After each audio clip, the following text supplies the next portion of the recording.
Credit rating agency Standard and Poor's ने 2021-22 के लिए भारत की विकास दर में 8.5% की वृद्धि का अनुमान जताया।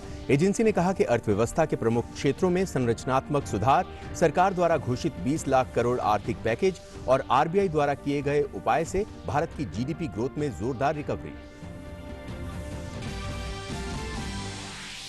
प्रधानमंत्री नरेंद्र मोदी और इजरायल के प्रधानमंत्री बेंजामिन नेतन्याहू के बीच बातचीत। दोनों नेताओं के बीच कोविड-19 महामारी से निपटने के लिए टीके, अनुसंधान आदि के सहयोग पर विचार विमर्श।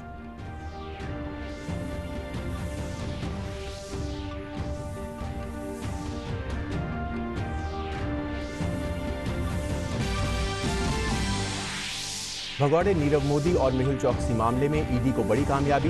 दोनों की ओर से देश से बाहर भेजे गए करीब 1350 करोड़ रुपए के सामानों को भारत वापस लाने में सफलता। इन सामानों को जब्त करने की कानूनी प्रक्रिया जारी।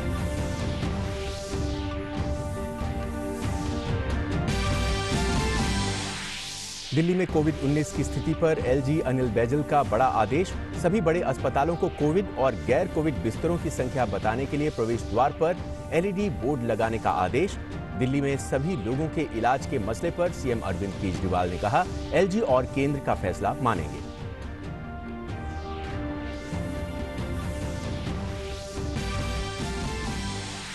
भारत में कोविड-19 के ठीक होने वालों की संख्या पहली बार हुई सक्रिय मामलों से ज्यादा। 1,35,000 से ज्यादा मरीज हुए स्वस्थ, जबकि सक्रिय मामलों की संख्या 1,33,000। अब तक करीब 50 लाख नमूनों का परीक्षण। कोविड-19 से निपटने के लिए 6 राज्यों में केंद्रीय दल तैनात।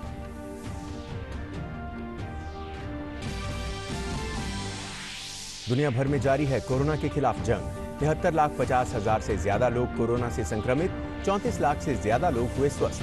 मरने वालों की संख्या 4,11,000 के पार। डब्ल्यूएचओ प्रमुख ने कहा कि कोरोना वायरस पर किसी निष्कर्ष पर पहुंचने से पहले और अधिक शोध की जरूरत।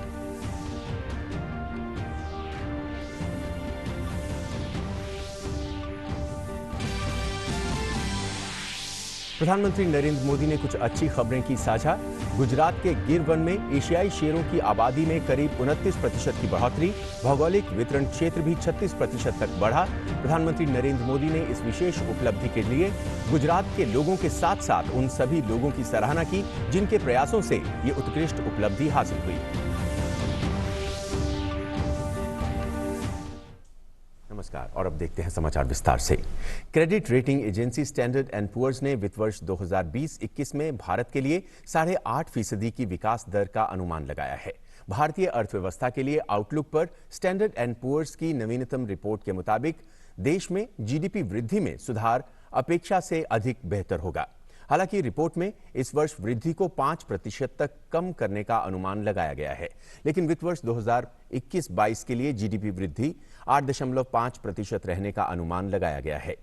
एसएनपी रिपोर्ट में कहा गया है कि स्थिर आउटलुक इस बात को दिखाता है कि भारत की अर्थव्यवस्था कोविड-19 महामारी के नियंत्रण के बाद ठीक हो जाएगी। रिपोर्ट में यह भी कहा गया है कि कमजोर आर्थिक क्षेत्र और कमजोर श्रम बाजार सहित घरेलू कमजोरियों के साथ भारत के दीर्घकालिक विकास दृष्टिकोण के लिए जोखिम तेज हो गए हैं, परंतु भाजपा के नेतृत्व वाली गठबंधन सरकार को अपने मजबूत जनादेश का इस्तेमाल अधिक आर्थिक सुधार लाने के लिए पर्याप्त राजनीतिक पूंजी के रूप में करना चाहिए। हालांकि इन सब में नीतियों के क्रियान्वयन पर सब कुछ निर्भर करेगा। एजेंसी को यह भी लगता है कि भारत के घरेलू कृषि बाजारों को उदार बनाने के लिए सरकार द्वारा किए गए हालिया सुधारों से मुद्रास्फीति पर जोखिम को सीमित करने में मदद मिल सकती है। साथ ही आरबीआई के उपाय आर्थिक या वित्तीय झटकों को दूर करते हुए आर्थिक विकास को बनाए रखने की क्षमता का समर्थन करेंगे।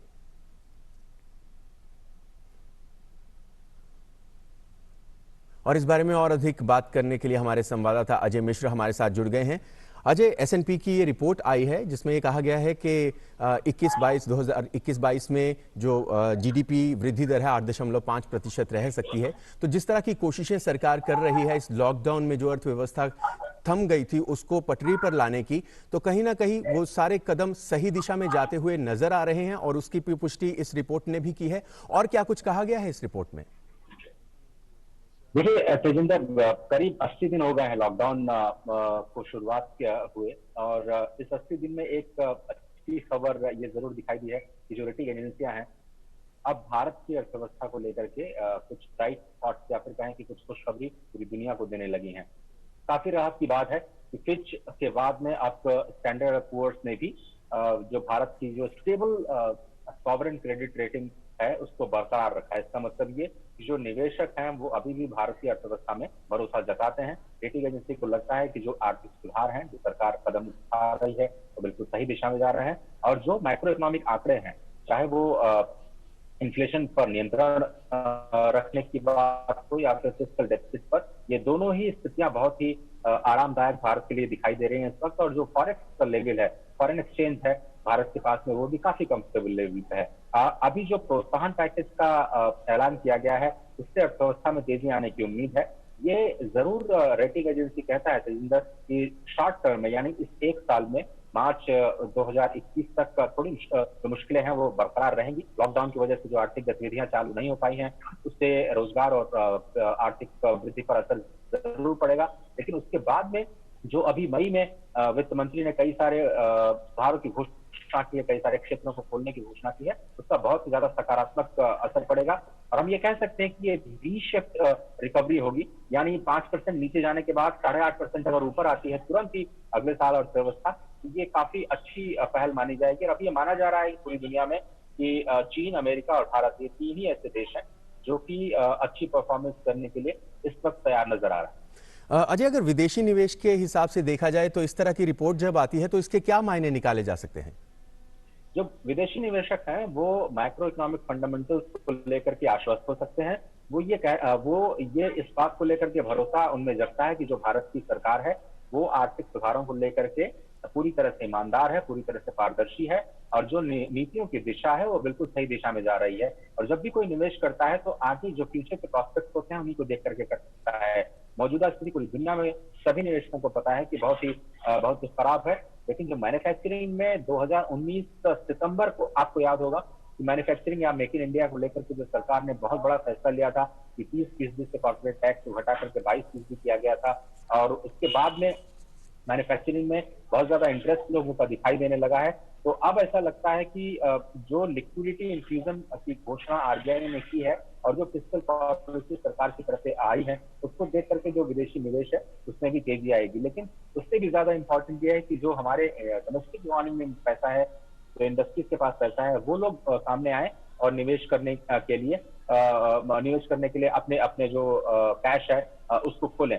ये काफी भरोसा दिखाता है डोमेस्टिक इकोनॉमी में जो इन्वेस्टर्स हैं उनके लिए भी, और फॉरेन इन्वेस्टर्स के लिए भी, कि वे भारत को लेकर के एक स्टेबल आउटलुक रख सकते हैं। और चूंकि भारत के सरकार की जो डेट पोजीशन है वो बहुत ही कंफर्टेबल है, फिस्कल डेफिसिट पोजीशन बहुत ही कंफर्टेबल है, और जो ग्रोथ प्रोजेक्शंस है वो बहुत ही अच्छे हैं। अभी एग्रीकल्चर रिफॉर्म्स जिसका आपने जिक्र किया वो काफी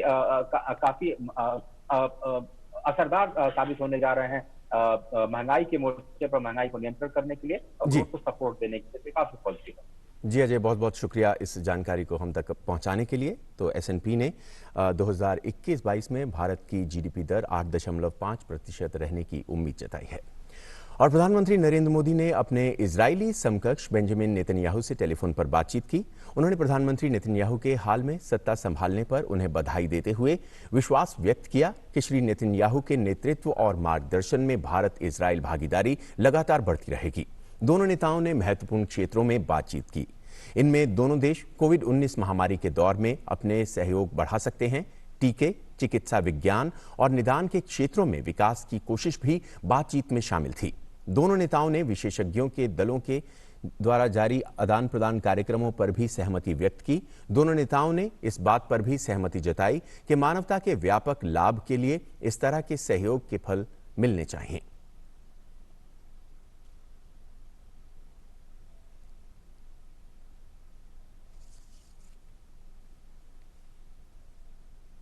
और प्रधानमंत्री नरेंद्र मोदी ने कहा कि उनकी इजरायली प्रधानमंत्री बेंजामिन नेतन्याहू के साथ आज टेलीफोन पर बहुत अच्छी बातचीत हुई। बातचीत कोविड-19 के बाद के विश्व पर केंद्रित थी। ये भी चर्चा हुई कि दोनों नए हालात में कैसे सहयोग कर सकते हैं। एक ट्वीट में श्री मोदी ने कहा कि भारत इजरायल गठजोड़ आने वाले दिनों में और मजबूत होगा। प्रधानमंत्री ने लिखा कि कोविड के बाद की दुनिया में भारत इजरायल के बीच किस प्रकार का सहयोग होगा, और उन्हें 5वीं बार प्रधानमंत्री पद की जिम्मेदारी संभालने पर बधाई दी उन्होंने नेतन्याहू को और आने वाले दिनों में भारत इजराइल सहयोग और मजबूत होगा। प्रधानमंत्री नरेंद्र मोदी ने कंबोडिया के प्रधानमंत्री से बातचीत की। दोनों नेताओं ने कोविड-19 महामारी पर चर्चा की।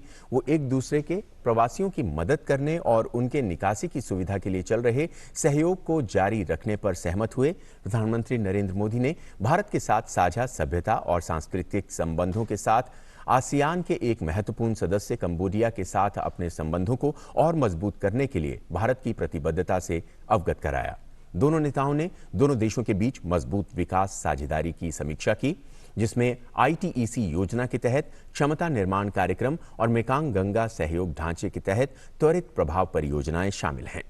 कंबोडिया के पीएम ने इस बात पर जोर दिया कि कंबोडिया भारत के साथ संबंधों को महत्व देता है। उन्होंने भारत की एक्ट ईस्ट पॉलिसी में कंबोडिया की महत्वपूर्ण भूमिका पर जोर दिया।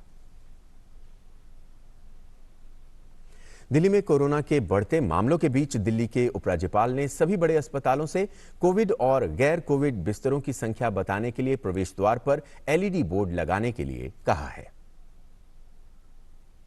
दिल्ली में बढ़ते कोरोना मामलों और बेड की कम संख्या के बीच उपराज्यपाल अनिल बैजल ने एक बड़ा कदम उठाया है। उपराज्यपाल और दिल्ली आपदा प्रबंधन प्राधिकरण के अध्यक्ष अनिल बैजल ने सभी बड़े अस्पतालों से कोविड और गैर कोविड बिस्तरों की संख्या बताने के लिए प्रवेश द्वार पर LED बोर्ड लगाने के लिए कहा है। उन्होंने इस संबंध में एक पत्र भी जारी किया। पत्र में अस्पतालों में बिस्तर का शुल्क और भर्ती के लिए संबंधित व्यक्ति के बारे में जानकारी देना भी शामिल है। दिल्ली के उपराज्यपाल ने स्वास्थ्य विभाग को ऐप पर उपलब्ध डाटा और LED के डाटा का मिलान करने की सलाह भी दी है। इसके साथ ही दिल्ली आपदा प्रबंधन प्राधिकरण के अधिकारियों को औचक निरीक्षण करने के लिए कहा गया है, ताकि भर्ती होने वाले मरीजों को परेशानी न उठानी पड़े।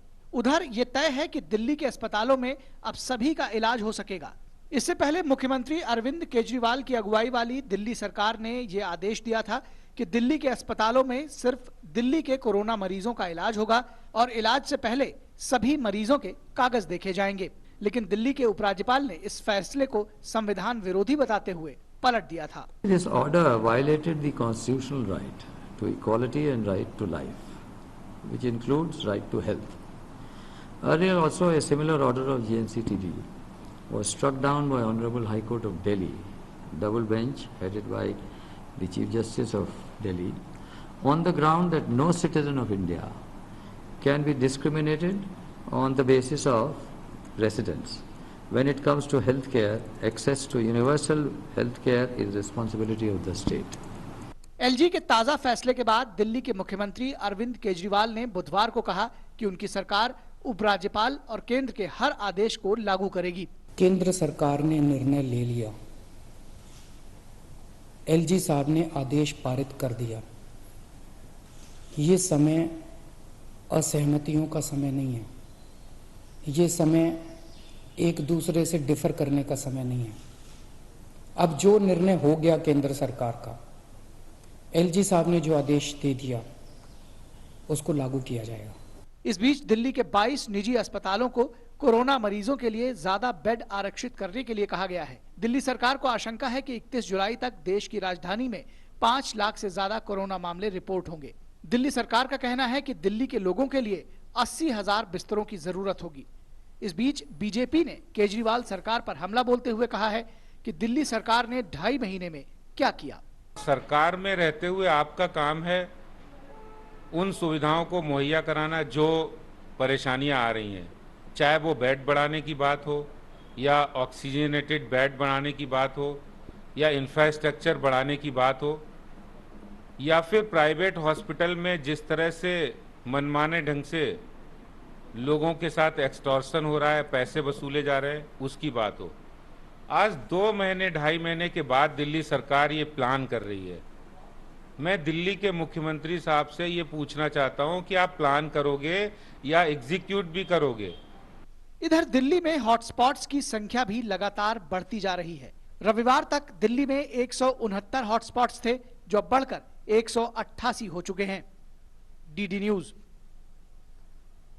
देश में कोरोना संक्रमितों की संख्या 2,76,000 के करीब हो चुकी है। लेकिन सबसे अच्छी खबर यह है कि देश में पहली बार कोरोना के एक्टिव मरीजों से ज्यादा स्वस्थ हुए मरीजों की संख्या बढ़ रही है।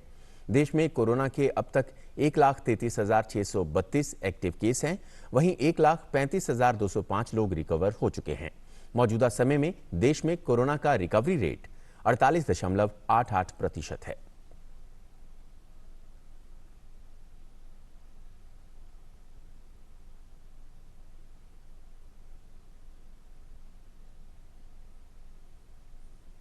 भगौड़े नीरव मोदी और मेहुल चोकसी से वसूली मामले में ईडी को बड़ी कामयाबी हासिल हुई है।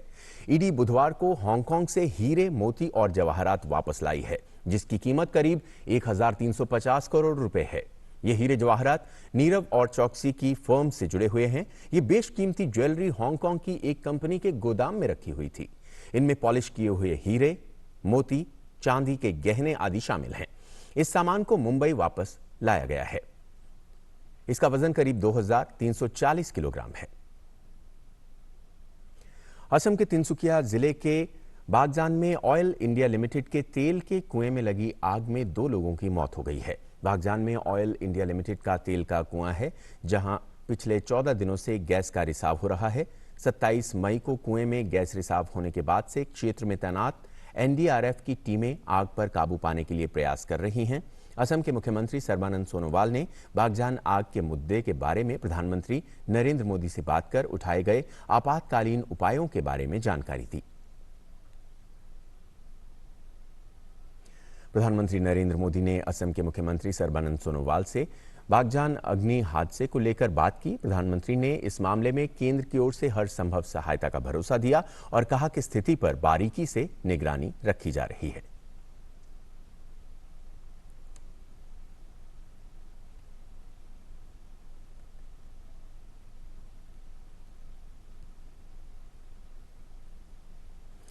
दुनिया वैश्विक महामारी कोरोना के कहर से लगातार जूझ रही है।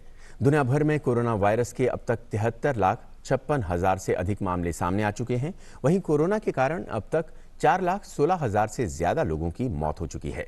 दुनिया भर में सर्वाधिक प्रभावित देशों में सबसे ऊंचे पायदान पर खड़े अमेरिका के बाद ब्राजील दूसरे नंबर पर है, जबकि रूस तीसरे स्थान पर है। और कोरोना वायरस ने दुनिया भर में सबसे अधिक अमेरिका को ही प्रभावित किया है। कोविड-19 से गंभीर रूप से जूझ रहे अमेरिका में इसके संक्रमण से 1,12,000 से अधिक लोगों की मौत हो चुकी है। अमेरिका में ये महामारी गंभीर रूप धारण कर चुकी है, जबकि इससे संक्रमित लोगों की संख्या 20 लाख के करीब है। वहीं रूस में कोरोना से मरने वालों की संख्या 6,350 हो गई है। वहीं देश में कुल संक्रमण के मामलों की संख्या 4,93,000 से अधिक जा पहुंची है। राजधानी मॉस्को समेत देश के कई हिस्सों में सख्त प्रतिबंध लागू हैं। सरकार एक और अस्थायी अस्पताल बनाने की तैयारी कर रही है। मॉस्को में पहले ही इसी तरह का एक अस्पताल काम कर रहा है। विश्व स्वास्थ्य संगठन के महानिदेशक टेड्रोस एडनॉम गेब्रेयेसस ने कहा है कि बगैर लक्षणों के भी कोरोना वायरस का संक्रमण हो सकता है, लेकिन निष्कर्ष निकालने से पहले और अधिक शोध की आवश्यकता है। वहीं डॉक्टर मारिया वॉन केरखोव ने सोमवार को कहा कि बिना लक्षण वाले लोगों से अन्य लोगों में बीमारी कम ही फैल रही है। हालांकि अब उन्होंने जोर देते हुए कहा कि ये निष्कर्ष अध्ययन के अपेक्षाकृत छोटे सेट पर आधारित था। साक्ष्य बताते हैं कि लक्षण वाले लोग सबसे अधिक संक्रामक होते हैं और लक्षण विकसित होने से पहले ही बीमारी को फैला सकते हैं। हालांकि ये एक बड़ा प्रश्न बना हुआ है कि बिना किसी लक्षण के कोरोना पॉजिटिव पाए जाने वाले लोग किस अनुपात में दूसरे लोगों को संक्रमित करते हैं। गुजरात में एशियाई शेरों की संख्या बढ़कर 674 हो गई है। गिर वन्यजीव अभयारण्य में शेरों की गणना पूनम अवलोकन के बाद सामने आई है। बताया जा रहा है कि यहां पर शेरों की जनसंख्या में 29% बढ़ोतरी हुई है। इसी के साथ शेरों का रेंज भी 30,000 स्क्वायर किलोमीटर हो गया है, जो 36% ज्यादा है।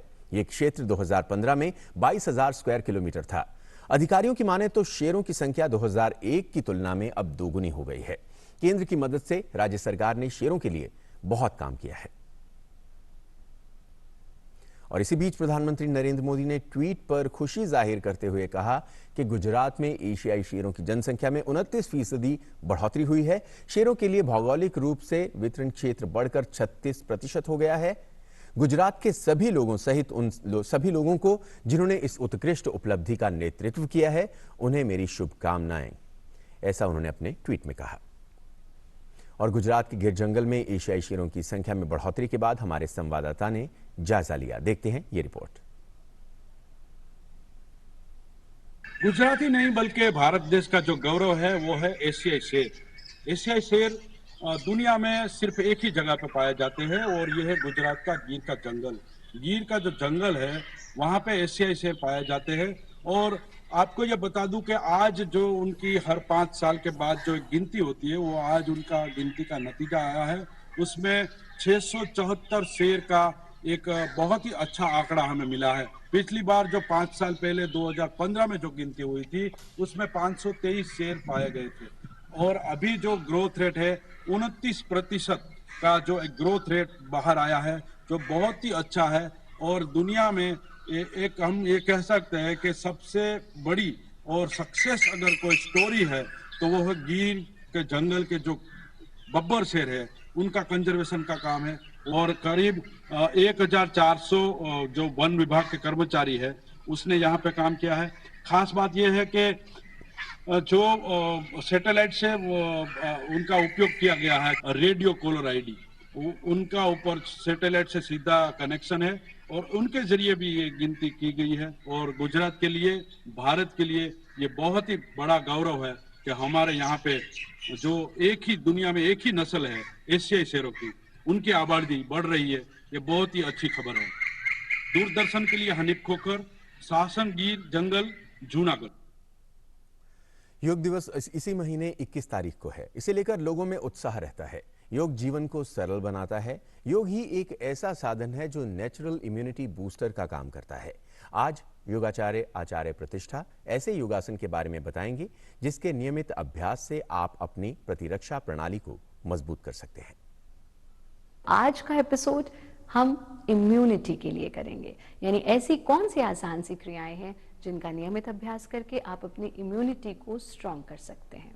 आपको नियमित रूप से करना है कपालभाति का अभ्यास और साथ में ही नाड़ी शोधन प्राणायाम का फर्स्ट स्टेप, जिसको हम बहुत सुगम भाषा में कहते हैं अनुलोम विलोम प्राणायाम या सुखपूर्वक प्राणायाम। आइए जानते हैं कि कैसे करेंगे इनका अभ्यास। कपालभाति के लिए आसन में बैठना, हाथों को ज्ञान मुद्रा में ले लेना, फोर्सफुल एक्सलेशन और प्रत्येक एक्सलेशन के साथ पेट के संकुचन को अनुभव करना। आंखें बंद।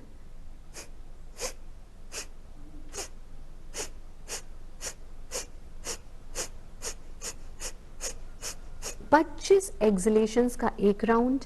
25वां श्वास पूरा गहरा छोड़ दें और फिर श्वास भर लें। Feel your breath. 25 एक्सलेशंस का एक राउंड आप 4 राउंड से शुरू कर सकते हैं, बढ़ाते बढ़ाते इसको 8 और फिर 16 राउंड्स तक भी ले जा सकते हैं। प्रयत्न शैथिल्यम, रिलैक्स। इसके बाद हम करते हैं नाड़ी शोधन प्राणायाम का अभ्यास। नाड़ी शोधन प्राणायाम के लिए हम चेक करेंगे कि हमारा कौन सा स्वर ज्यादा एक्टिवेटेड है, यानी किस स्वर से ज्यादा सांस आ रहा है। हमारे लेफ्ट से आ रहा है तो हमने राइट नॉस्ट्रिल को बंद किया अंगूठे से दाएं हाथ के और लेफ्ट नॉस्ट्रिल से सांस भरते जाएं, भरते जाएं, भरते जाएं। फिर दाएं हाथ की ही तीसरी उंगली से लेफ्ट नॉस्ट्रिल को बंद करें और राइट नॉस्ट्रिल से सांस छोड़ते जाएं, छोड़ते जाएं, छोड़ते जाएं। Time of inhalation should be equal to the time of exhalation. जितने समय में श्वास छोड़ा फिर से दाएं स्वर से सांस भरते जाएं और दाएं स्वर को बंद करके लेफ्ट से सांस छोड़ते जाएं। ये नाड़ी शोधन प्राणायाम का पहला स्टेप है जिसको हम सुगम भाषा में अनुलोम विलोम या सुखपूर्वक प्राणायाम भी कह देते हैं। आप इसको 5 मिनट तक करें और बढ़ाते बढ़ाते इसकी अवधि को 10 से 15 मिनट तक भी ले जा सकते हैं। जितना लंबा हम इसका अभ्यास करेंगे उतना ही हमारी इम्यूनिटी स्ट्रांग होगी। तो नियमित अभ्यास करें ही, साथ में अपनी जीवन शैली में छोटे छोटे से परिवर्तन लाएं। सात्विक भोजन ग्रहण करें, पानी खूब पिएं और सूर्य के सानिध्य में अपना समय व्यतीत करें। Sun is the source of energy. तो योग के जरिए हम अपनी नेचुरल इम्यूनिटी को बूस्ट कर सकते हैं। और इसी के साथ इस बुलेटिन में फिलहाल इतना ही। दीजिए इजाजत। नमस्कार।